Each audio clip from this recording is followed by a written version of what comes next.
ती आई असते, स्वतः उपाशी राहून लेकरांना पोटभर जेवू घालणारी. ती बहीण असते, भावाच्या यशासाठी देवाकडे न बोलता मागणारी. ती पत्नी असते, सुख दुःखात खंबीरपणे खांद्याला खांदा लावणारी. ती मुलगी असते, आई बाबांच्या डोळ्यातलं छोटंसं स्वप्न जपणारी.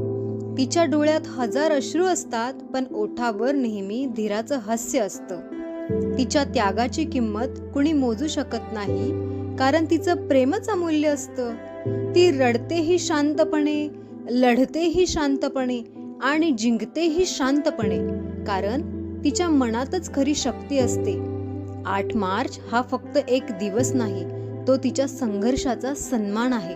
प्रत्येक स्त्रीसमोर आज नतमस्तक व्हावं, कारण तीच जगण्याचं खरं कारण आहे. सर्व महिलांना महिला दिनाच्या मनापासून शुभेच्छा.